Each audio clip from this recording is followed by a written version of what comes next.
Evening all, and welcome to episode 92 of Kerbalism. Now I know at the end of the last episode I said we was going to fast forward time for our Arduino window, but something popped up that is an easy money maker and something I want to do. If I send my Kerbals to Space Camp, I do make some money on it. Not a great deal, but I do make some. However, if I send them to the Asteroid, it counts as Space Camp because it's high enough up, and also we can bring some tourists up at the same time, which is fantastic because that means that we get double the whammy, as in sort of over 1 million credits a go, which is pretty cool. So I'm just trying to dock here, and you will notice I don't quite know what's happened to our asteroid, but the bits are now floating off of it. They are still attached to the asteroid, they are still part of it, but yeah, things have gone a bit weird here, and I'm not really sure why. So let's dock to this, and I will show you the plan. And here we are, finally docked. You see, I don't know what's happened here. Something's just gone wrong with the orientation of the... Well, actually, even if that was spun around, that's still... I don't know. I just came here, it was like it. But what I want to do is I want to take this asteroid, which is in a retrograde orbit, and I want to put it in a prograde orbit. I want to put it going the correct way around. At the moment it is going round clockwise, and I want it to go anti-clockwise.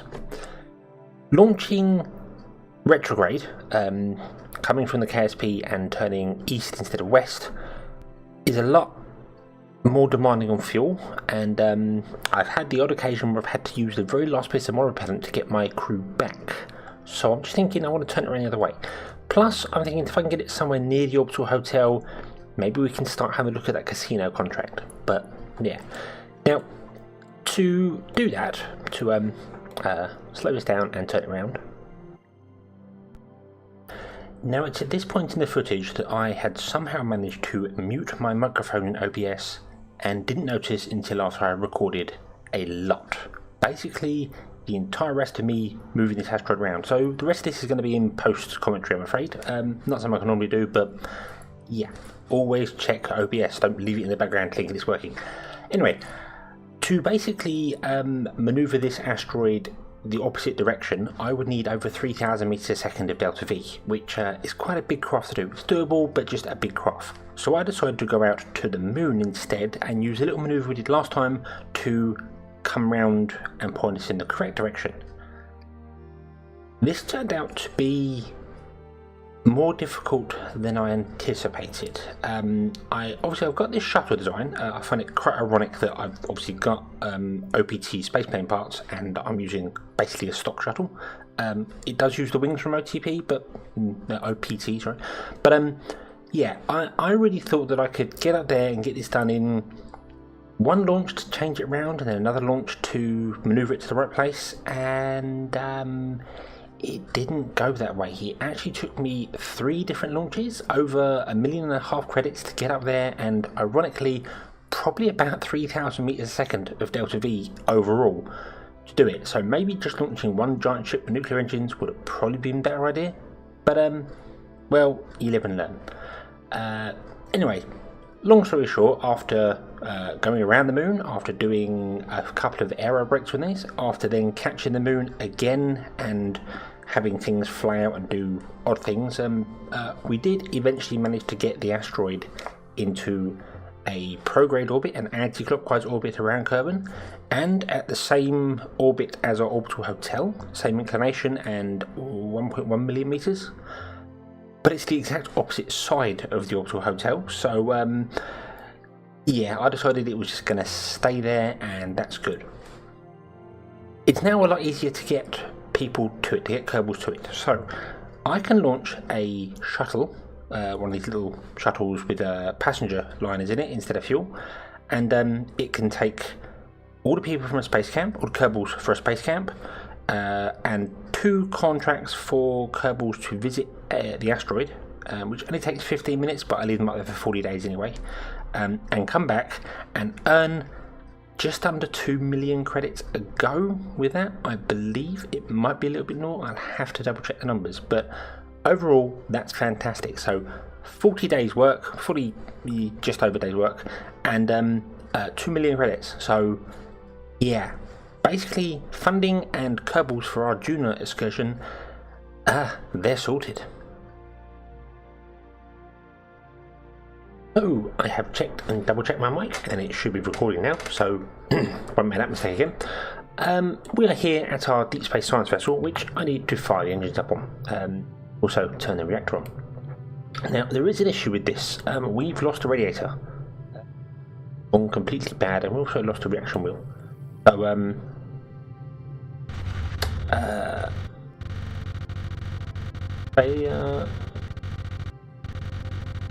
we got power failure. Why aren't you?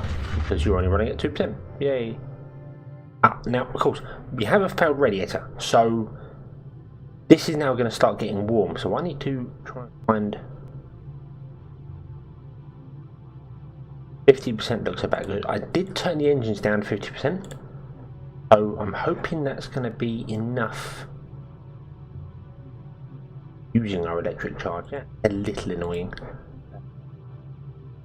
That's going to be very annoying because we've got a 23-minute burn here to get to EVE. So yeah, this is going to be a long old journey. And one very long burn later, we're on our way over to EVE. Now our reactor suffering. She's at 97% because I've had to basically cook her to keep the power going for the engines. The radiators aren't working as well, and I've been trying to figure out why they're all sat at about 50% and not dropping, even though the reactor's off. And I realised it's probably because of that big ball of fiery substance there.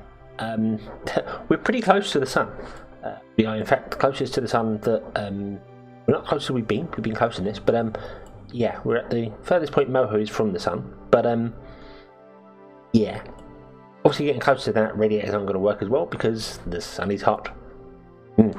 So when we go out to EVE, hopefully the radiators will start working a bit better.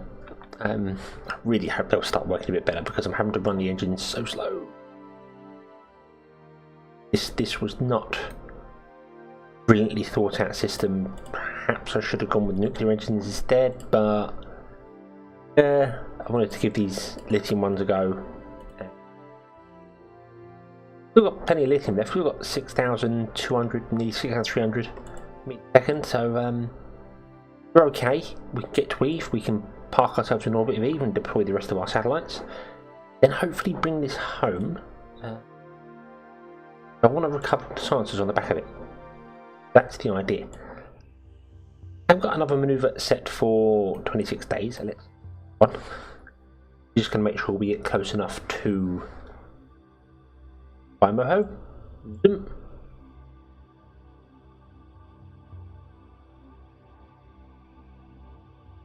Yes, of course. When our electric drops, this automatically kicks in, and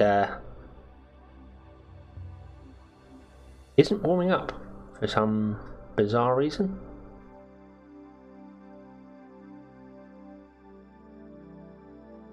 I don't know what's going on there. We haven't really moved that far away from sun.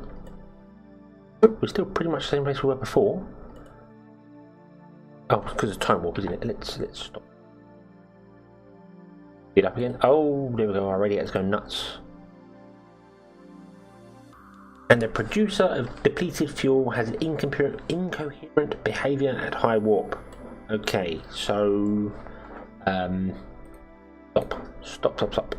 We'll create node and we will warp ourselves manually. Well, here we are just after that manoeuvre and we have problems. Our reactor is below 50% core health.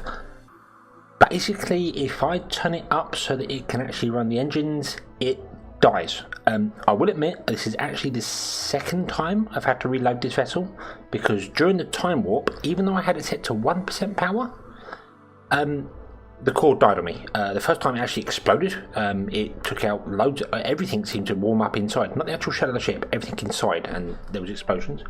And The second time we just had a meltdown and was glowing white inside there, and the ship was dead. So yeah, I've had a look. There was an update to near future recently, which I've done. I'm guessing that's changed how much heat these generators create now. So we have insufficient heat for that. So to counter that, I'm going to have to underclock the engines again and underclock the reactor, and hopefully, you know, so it can survive. I think it's about 40%, and it doesn't overheat. And yeah, that's going to that's going to cause all sorts of problems. So the other weird thing is my radiators. They never get above about 60%. Even the reactor's there. Look, the reactor's at 1000K, well above its overheat, and my radiators just aren't getting hot. So I don't know why they're not dissipating the heat. I don't understand that. These ones here are the same. They just sat at roughly the same amount. They've just stopped doing their job. They are on. We do have electric at the moment. But yeah, I don't know what's happened there. If nothing has changed with how much heat they get rid of, I think an update to near future might have broken my radiators on this craft. Which is going to be a problem moving forward, but not impossible to deal with. So, right. Drop these engines again. Drop these engines to 25%. It simply means that our burns are going to go from being 20 minutes to about an hour. That's fun. And that means we could probably drop the reactor to about 25%, I think. And then hopefully things will not go terribly wrong when we get to EVE. So, yeah. Speaking of which, did we actually get there? I ran a maneuver and I've been watching the ship. I've not really been paying attention.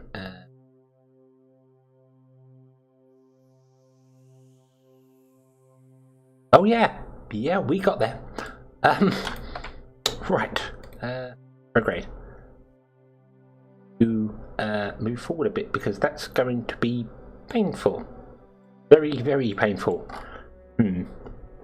Okay. Can't just fire the engines up because I don't have because the reactor's not running, so start the reactor.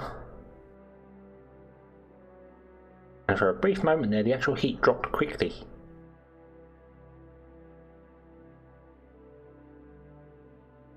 There are some bugs here. There are some very weird things going on. Yeah, look, now she's stabilised. So if I start the reactor, stop it again.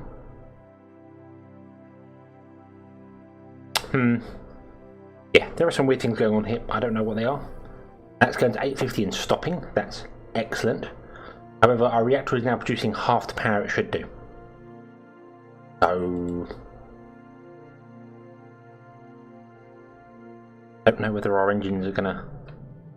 Oh, we actually went through EVE the other way. That'll do. That will do. But what do we need to stop at EVE? It's only 88 days away. That's.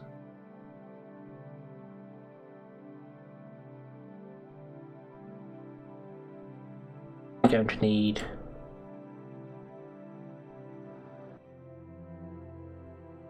And I ideally want to come in. Well, to circularize EVE, we need 1600 meters a second. We've got 5700. We're good. We're good. I do want to actually change my orbit, so I'm coming in more polar. I can drop the satellite off there, and EVE does obviously have Gilly. Gilly is really, really easy to land on if memory serves.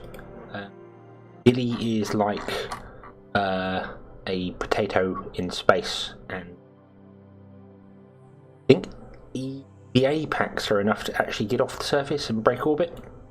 I'm pretty sure you can actually orbit Gilly from an EVA pack. You can even break it and return to EVE's orbit with just an EVA pack. So I think we're good there. So we want to go to EVE, and I need to adjust my maneuver to become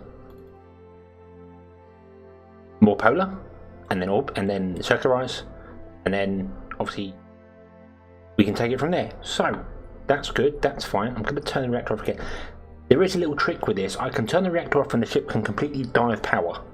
And normally that would be it. It'd be curtains for a probe like this. But near future lets me click this and touch that button, even when the ship doesn't have any control. Yes, that's completely cheating.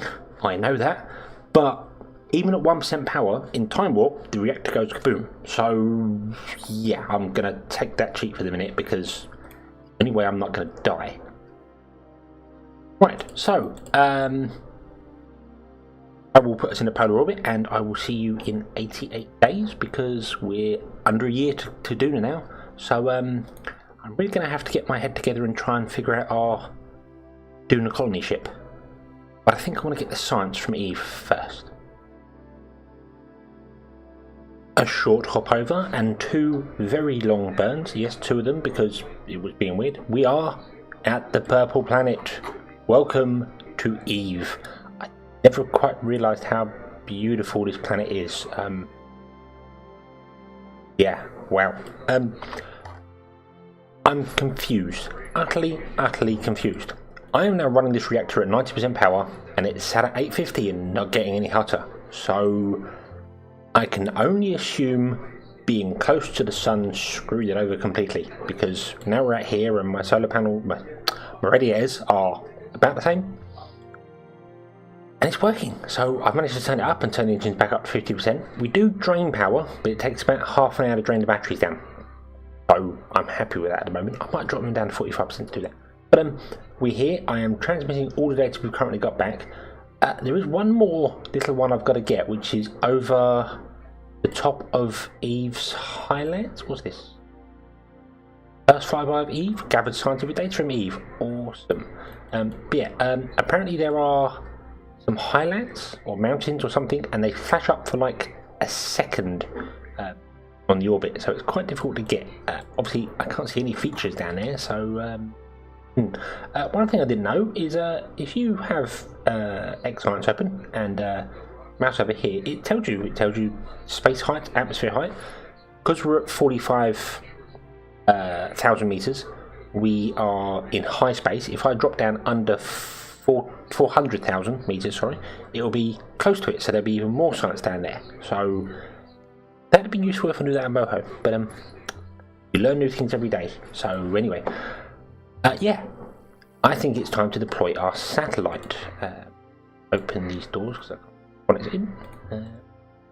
So there's our communication satellites, which I'm going to put in orbit, and well, we're going to put them in a flat orbit. I'm not sure how large we're going to do it. Obviously, putting them around Gilly is not really something we can do because I've only got 3 of them. So yeah, and the front of the ship is completely empty. I've probably done these on action keys. Yeah, the front of the ship's completely empty. So get rid of that. Oh, retract. Thank you. So we want to put our scanner in orbit first.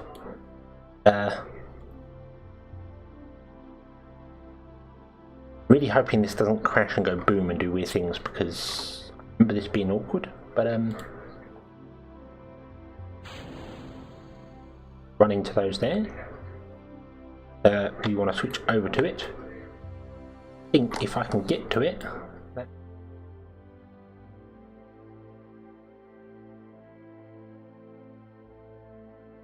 Can't extend. Why can't I extend it? What's going on here? Don't have any control.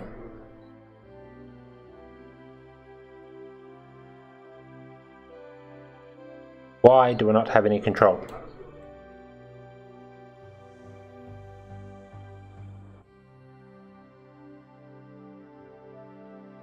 It's got an antenna on it.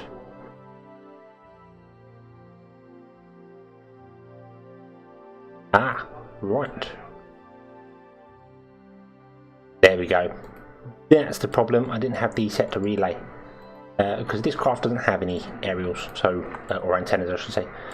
So right, there we go, and crash that up there. Do a little flip. We are free.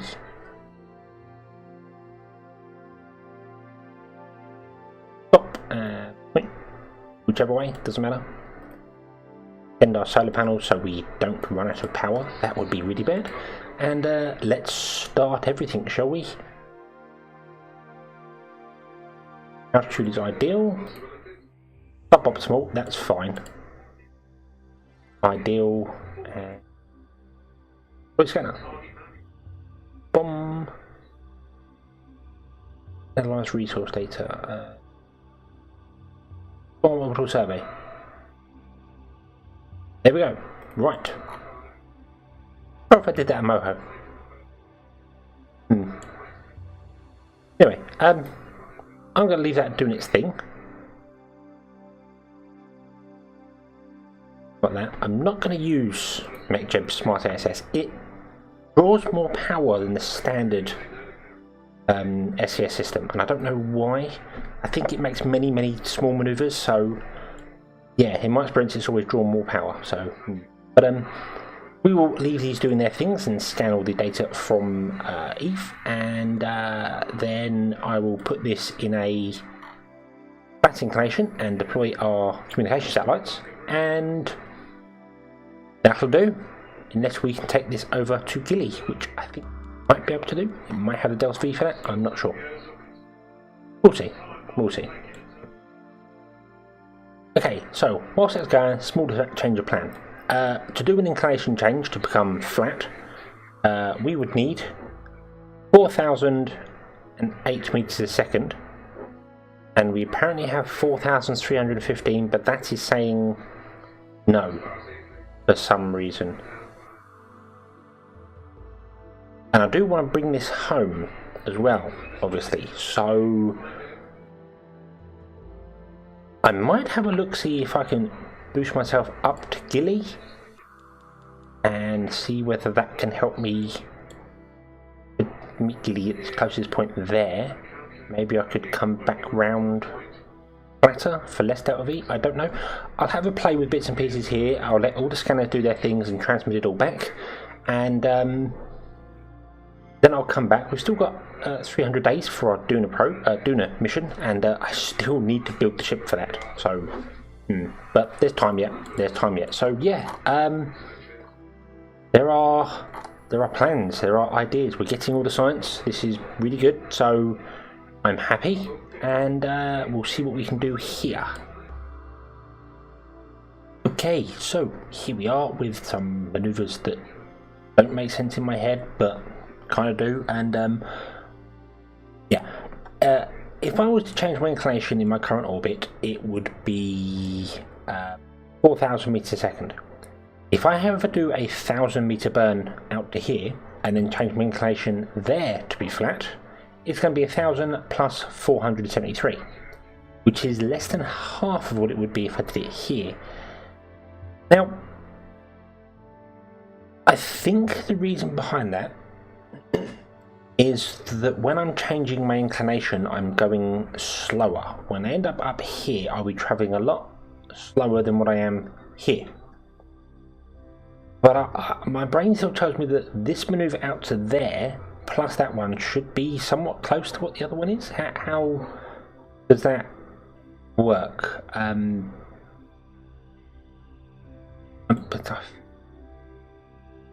My brain keeps sending me something, conservation of momentum, and I don't even know if that's a correct saying or if I'm making something up and I'm crossing my wire somewhere. There's so many things I read about Kerbal Space Program, it confuses the life out of me.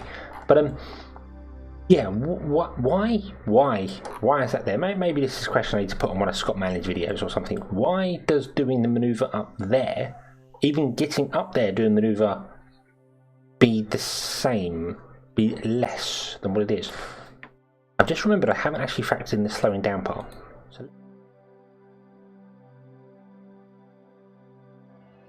slow down. It's not quite the same orbit. I'm coming down to 1 million rather than 450. But that will be 1,000. No, that'd be 715. So let's say 1,000 if I was to come down to here, add it all up. So that's 1, 2, 2.5. Yeah, it'd be 4,000 to do it the other way.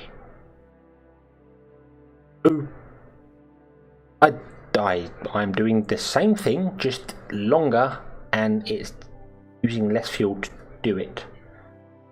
I'm guessing it is purely because I'm travelling slower, it's easier to change the direction of the craft. So in theory, the further out I go, so I could probably end up burning like 1,500 and then it will cost me like 100, so that will become even less. But yeah, I don't know. I'm confused there. If anyone can point me to something that explains this, that would be great. That would be fantastic. Thank you if you can do that. So that would be brilliant. But I'm confusing myself, I think. But anyway, yeah, there we go. There's my manoeuvres. So I will do these, and then we'll be back when I'm trying to set up the communication network. Well, here we are. Even though it took a bit longer than I expected, I have my 3 bomb satellites in orbit, and our wonderful probe here. There was that other science experiment that I keep missing. This is it's done with all its scanning. I guess EVE spins round a lot quicker, 95.9%, so that's enough to begin transmitting all the data. So that one's not quite done, but doesn't matter. Grab all the data we possibly can. Grab that one, grab that one, excellent. Transmit that all back, and yeah, I think there's probably a few more things I can do here. Flying low at foothills, there's more, there we go. Might actually bring this probe down to a lower orbit as well and try and get loads of science in space near these that could be done here. But unfortunately, we do have a small problem. Not with this one's perfectly good, but with our actual science vessel.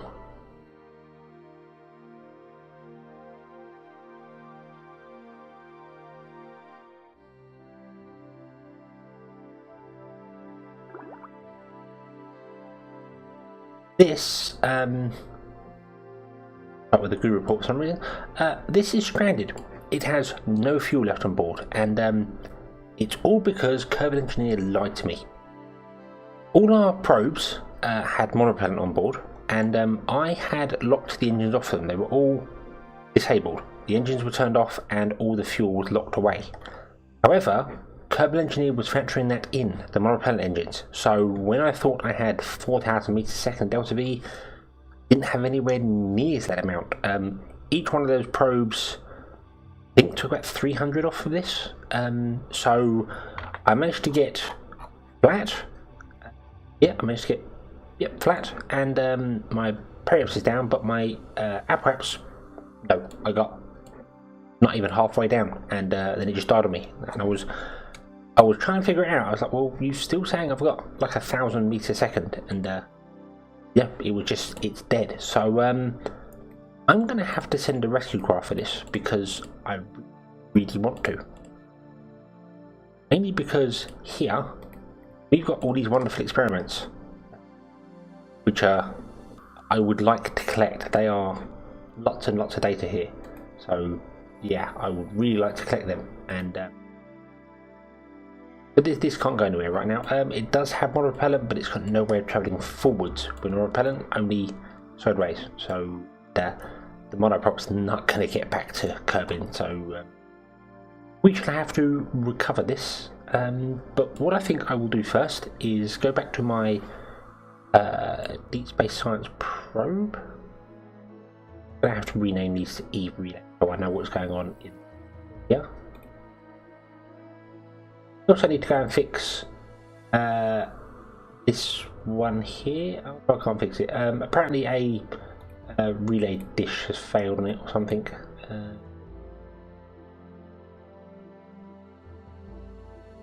Give me anything now. But yeah, so it's failed on it and it was throwing wobblies for me. So yeah. It's into a suborbital flight above EVE, have we? Don't know when I did that, but well. Yes, so yeah, I'll go back there and I'll drop back down and get the more science from EVE, and then lunar window is approaching.